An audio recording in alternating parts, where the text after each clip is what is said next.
Students, have a very sweet day to all of you. जी हाँ प्यारे बच्चों, आप घर पे ठीक ठाक होंगे ये उम्मीद करता हूँ और घर पे रोजाना की स्टडी रोजाना कर रहे होंगे ऐसी उम्मीद के साथ मैं आज आपको कराने वाला हूँ 11th 12th इकोनॉमिक्स में से जी हाँ बिहेवियर ऑफ एग्रीगेट डिमांड। जी हाँ एग्रीगेट डिमांड के बारे में हम पढ़ चुके हैं कि एग्रीगेट डिमांड हमारे पास सम टोटल एक्सपेंडिचर होती है जो कि एक देश के रेजिडेंट अपनी डिफरेंट लेवल की इनकम पर डिफरेंट टाइप का एक्सपेंडिचर करके करते हैं। जी हाँ, क्योंकि रेजिडेंट का जो इनकम का लेवल होता है वो अलग अलग होता है, इसी इनकम के लेवल के अकॉर्डिंग उनकी डिमांड्स होती हैं। इन सभी डिमांड के समूह को हम एग्रीगेट डिमांड कहते हैं। प्यारे बच्चों, as you know that aggregate demand is measured in terms of total expenditure incurred on purchase of goods and services. आप जानते हैं कि टोटल एक्सपेंडिचर के रूप में हम इसे व्यक्त करते हैं और ये एक्सपेंडिचर किस पे किया जाता है? ये एक्सपेंडिचर किया जाता है गुड्स और सर्विसेज के परचेज करने के ऊपर किया जाता है। परचेज कौन करता है?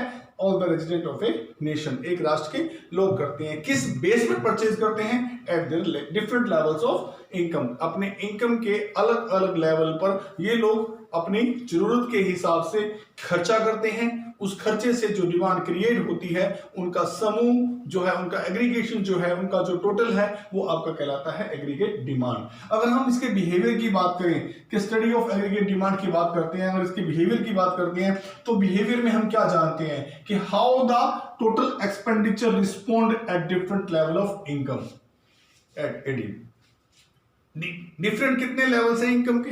जी हाँ, जितने लेवल्स इनकम के होंगे उनके हिसाब से अलग अलग लोगों की डिमांड होगी। जी हाँ, अगर एक देश के रेजिडेंट्स के इनकम का लेवल बढ़ता है तो देश की डिमांड बढ़ती है, एक देश के रेजिडेंट्स का इनकम का लेवल घटता है तो भी जो है एग्रीगेट डिमांड घट जाती है। क्योंकि एग्रीगेट डिमांड तो मैंने कहा था ना कि लोगों की जो है वो इनकम के लेवल पर जो है वो डिपेंड करती है। जी, इससे इसका पॉजिटिव रिलेशन होता है। इसे समझने के लिए, इसके बिहेवियर को समझने के लिए, बिहेवियर ऑफ एग्रीगेट डिमांड को समझने के लिए हम एक शेड्यूल का सहारा ले लेते हैं। एक स्केड्यूल जो है वो हम ध्यान में रख लेते हैं।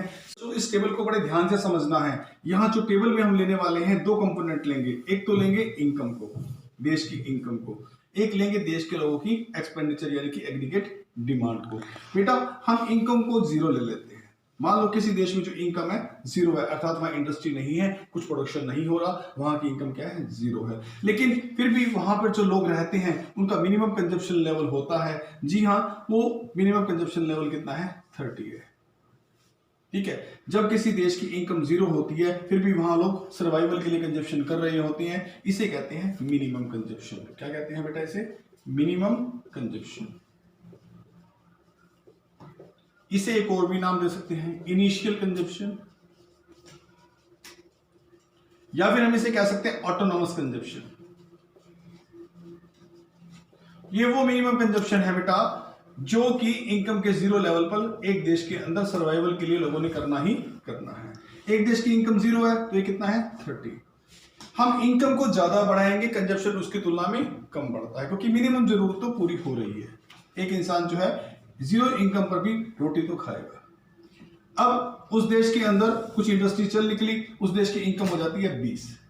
इनकम के लेवल को ज्यादा बढ़ाना है, 20 से बढ़ा रहा हूं मैं।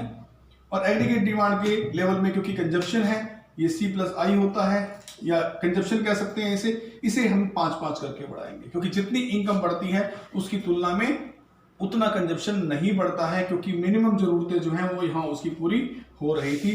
ठीक है, अगर इसका जो हमने ले लिया इनकम को 20 से बढ़ाना है 20, तब कंजप्शन कितना रेज किया हमने? 5 से रेज किया, कितना हुआ? 35। फिर हमने इसको 20 से रेज किया, ये इनकम का लेवल हो गया 40, तब हमारा कंजप्शन और 5 से बढ़ गया, कितना हो गया? 40। एक स्टेज ऐसी आई जहां पे हमारे इनकम और हमारे कंजप्शन क्या थे? हमारे इनकम Y, कंजप्शन C दोनों बराबर थे। कंजप्शन यहां एग्रीगेट डिमांड ले रहा हूं मैं, बराबर थे। आगे चलते हैं, इनकम को हमने 20 से इंक्रीज किया, वैसे ही कंजप्शन का लेवल 5 और बढ़ गया, कितना हो गया? 45। अब क्या होगा? एक देश के अंदर, जब इससे पहले की स्टेज में आइए, जब हमारे पास 40 इनकम थी, 40 हम कंज्यूम कर रहे थे तो हमारी सेविंग क्या थी? जीरो। सेविंग क्या थी मेरे बच्चों? जीरो। अब जब हमारी इनकम 60 हो गई है और हम कंजप्शन कर रहे हैं 45 का, यहां सेविंग पॉजिटिव आनी शुरू हो जाएगी। क्या आ जाएगी बेटा? पॉजिटिव।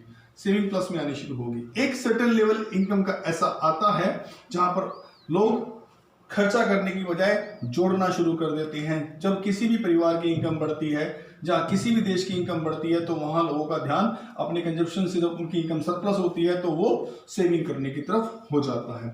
अब ये 80 होती है, 60 के बाद 80, ये 50, ये 100, ये 55, ये 120, ये 60। बाकी क्या हो रहा है, अगर आपकी इनकम यहाँ सरप्लस में ज्यादा है, अगर आपकी इनकम आपके कंजप्शन लेवल से ज्यादा है तो आपके पास पॉजिटिव सेविंग आने वाली है। देखिए बेटा, इनकम को 20-20 करके बढ़ाना है और हमने यहाँ एग्रीगेट डिमांड यानी कि कंजप्शन को हमने जो है वो 5-5 करके बढ़ाना है। ठीक है, और इस तरह से हमने क्या ऑब्जर्व करा, हम बिहेवियर को देखना चाहते हैं कि एग्रीगेट डिमांड कैसा बिहेवियर करती है डिफरेंट लेवल ऑफ इनकम्स में।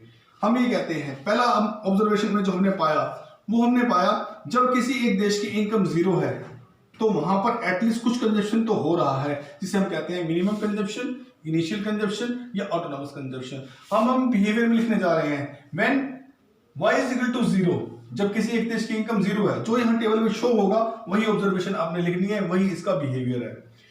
यहां हमारी इनकम कितनी थी, जब किसी एक राष्ट्र की इनकम जीरो है, there are some minimum level of AD, वहां पर एडी का कुछ तो स्तर होगा, अर्थात कुछ तो कंजप्शन हो रहा होगा, कुछ तो खर्चा हो रहा होगा। वहां के लोग भले ही पुरानी सेविंग में से खर्चा करें या अपने खेतों में नेचुरल रिसोर्सेज पर सब्सिस्टेंसेस एग्रीकल्चर करें, जी हाँ, वो निर्वाह के लिए कुछ ना कुछ तो कर रहे हैं, अर्थात कंजप्शन तो वहां पर फिर भी हो रहा होगा। जी हाँ बच्चों, आगे देखिए, जब ये y जीरो थी तो भी कुछ कंजप्शन था। आगे चलते हैं, जैसे हमने इनकम को बढ़ाना शुरू किया, ठीक है, यहां तक देखिए 0 से 20, 20 से 40 इनकम को बढ़ाना शुरू किया तो पॉजिटिवली रिलेशन था कंजप्शन के साथ, कंजप्शन भी बढ़ना शुरू हो गया। अगर इनकम बढ़ती है कंजप्शन भी बढ़ता है।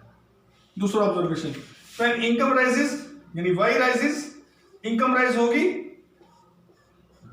तो क्या होगा, उसके कोरस्पोंडेंटली क्या राइज होगा, एग्रीगेट डिमांड भी राइज होगी। इनकम राइज होती है, कंजप्शन राइज होता है, यानी कि एग्रीगेट डिमांड बिहेवियर में वो भी राइज होती है।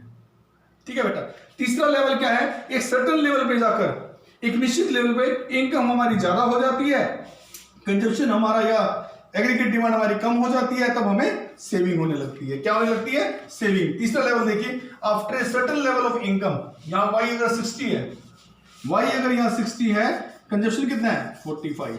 अब हमारी इनकम ग्रेटर है किससे, कंजप्शन से, यहां पर पॉजिटिव सेविंग शुरू होगी। इसके बाद तो जैसे जैसे इनकम बढ़ रही है वहां सेविंग बढ़ती जा रही है। तो बिहेवियर में 3 बातें समझ में आई, इनकम जीरो हो सकती है तो वहां मिनिमम कंजप्शन जरूर होगा, इनकम अगर बढ़ती है तो कंजप्शन भी बढ़ता है, पॉजिटिवली रिलेशंस है। तीसरा ऑब्जर्वेशन नजर आया, एक सर्टेन लेवल पर इनकम इतनी हो जाती है कि वो कंजप्शन से या एग्रीगेट डिमांड से ज्यादा रहती है, तो उस लेवल पर हमारी पॉजिटिव सेविंग स्टार्ट होती है। बेटा ये था behaviour of aggregate demand. I think तुम्हें समझ आ गया।